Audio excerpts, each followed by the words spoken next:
operator of Streetwise driver training on the Gold Coast. She knows a little about the mature learner. Recording now, so this will be going, that would be the wrong version of Brooke. It's just not going so well today. I'm sorry for being so loose.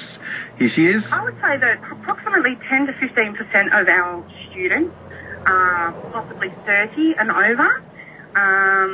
Of that, I would say 3/4 of them would be female. I would expect most of them are generally mothers.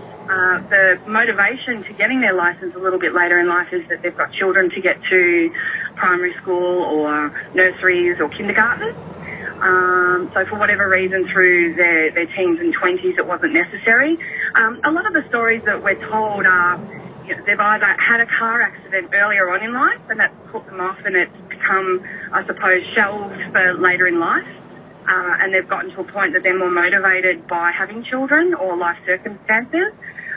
Being a driving school on the Gold Coast, there's a lot of issues with public transport. So unless they're in a sort of a high residence area, that's another reason why people will look at, you know, being able to get children to school and kindergartens. Let's talk about the first-timers first, and we'll come to those that are getting back behind the wheel.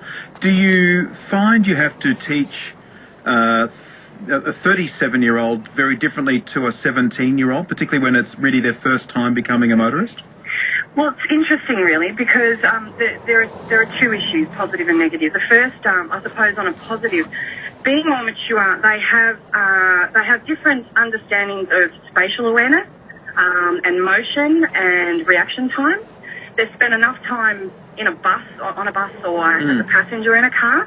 So they have a greater depth and appreciation for the traffic and the issues that occur on the road. This then branches into two issues. It either creates more anxiety because they've seen things, they've been on part of an accident, or they've just simply seen things. So that can create extra nerves and anxieties that we find that we have to spend a little more time going over, particularly the flow of traffic, speed control, vision, and observation, and moving away from the anxieties. Whereas teaching them manoeuvres, for example, is quite simple because they already have a sense of depth and perception that maybe a 17 or 18-year-old is still developing. Would it be fair to say, Brooke, that an older learner driver might be less... When I say less... So they're less risk-taking, I suppose, than a 17-year-old who just simply doesn't know what they don't know. So how do you overcome that? How do you work with that? In terms of the older generation, I think it's more about repetition. We talk a lot, so it's about the conversation on the road as we're going. We're talking about what other cars are doing. We're talking about prediction and anticipation and judgment and traffic flow and how those things come to impact the decisions that the mature driver is having to take on a give way or a stop. I'm actually sitting at Southport Test Centre at the moment. I have a 30-year-old that's out having a test right now. So what's that like for you? Tell me what that's like for you, Brooke, because are you like a nervous parent, an expectant parent while this is going on, and you can't be part of it, so it's off and they're out in the world without you there? Absolutely. We love what we do, so you buy into the reasons why people are doing this, whether it's an 18-year-old or a 30-year-old. The life story that somebody 30, 40 or 50 has is it has far greater depth and interest, and their motivations for learning to drive aren't so typical. And so, yeah, you are like the auntie or the mother waiting with bated breath. It's lovely. And so you do buy into the emotion when they come back and they pass and there's tears and cuddles and all of that. So it's a really nice part of their lives to be privy to. Do you think the driver testers, so the person who will test... The examiner, I beg your pardon, thank you very much. Do you think they test or examine a 36-year-old driver, a 46-year-old driver differently to a 16, 17-year-old? I would like to think not. I think it's a fairly standardised test because they're not actually looking to understand the life story or the history of the 37-year-old person that's arriving to do the test. They're not asking why they're here, or what's brought them here, why they haven't done it before. They have to take it on face value that they're here, whether it be for the first time or not. So it is about road rules. It's about everyone needs to drive to an absolute standard that includes speed control and hazard perception and vision and observation. But underlying that, I would assume, as an adult myself, that you do have a preconceived idea that somebody that's coming for a driving test at 30 or 37 is going to have far greater peripheral vision or far greater motion judgment than somebody at 17 who's still developing their peripheral vision.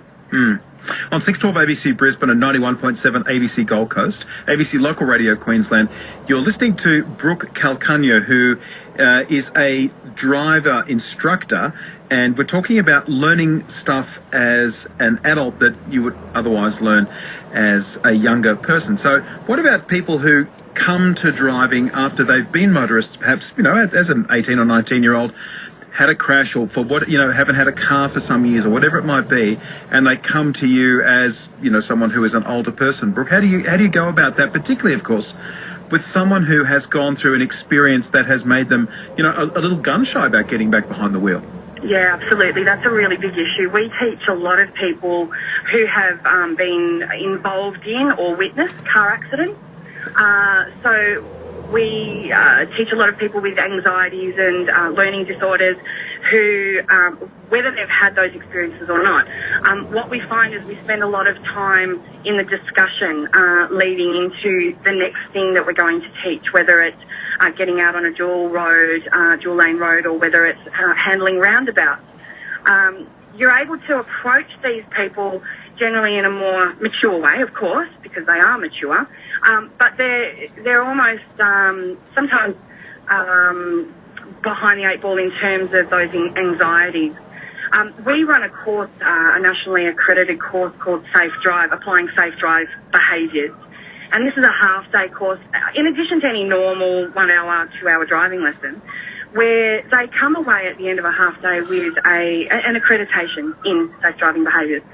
And so we'll spend a lot more time with someone more mature in looking at their motivations for driving, the risks that they've seen in their lives, and addressing those head on in terms of what experiences they've had, whether they were part of an accident or they witnessed an accident. And we'll look at the physics behind what they're doing now that they're behind the wheel of the car.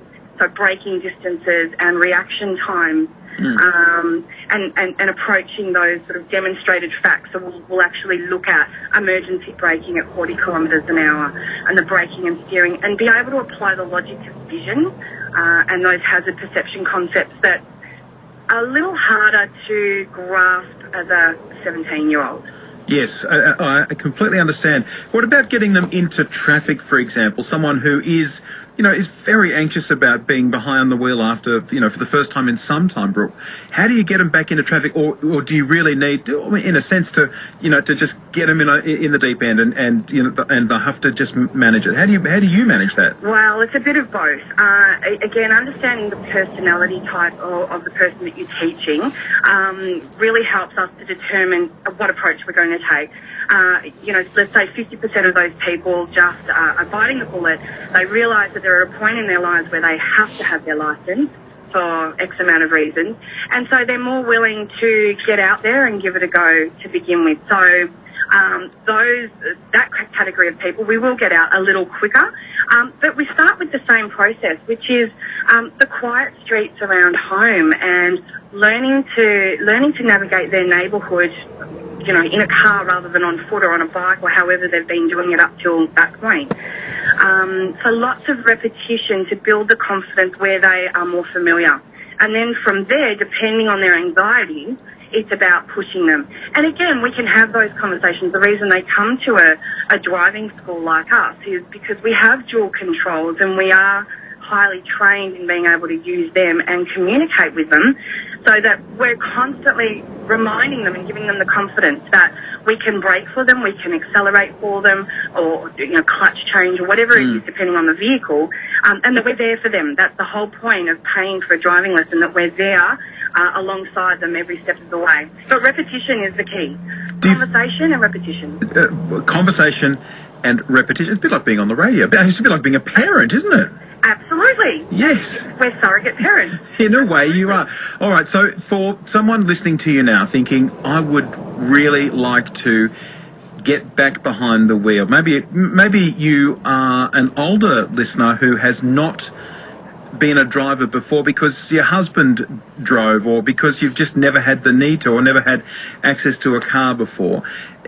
When you come to the fact that you've got to actually go and qualify for your L's first, yes. Is that something that's daunting as well for an older would-be driver, Brooke?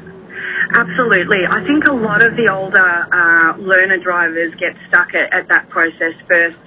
Again, given that a portion of our more mature learners possibly come from another country, English might be a second language, so the way that the written test is set out, they have to understand the language enough to be able to interpret the question for the road rules in the first place. So we've spent time in the car with more mature and international drivers, taking them for a drive where they might sit in the passenger seat, and we apply the logic of the road rules whilst they're in the car with us. So for someone with high anxiety or language as a barrier, we find that works really nicely. 1 hour in the car can be enough to just simply dispel any issues and confusions about stops and giveways, roundabouts, indicating off roundabouts, and the simple but important laws that we all have to live by, I suppose. Brooke Calcagno there, the owner-operator of Streetwise Driver Training, who had a 30-plus patient, if you like, in being tested while I spoke to her earlier today. ABC Local Radio Queensland, it's 7 minutes to 2, and in just a moment, as an older person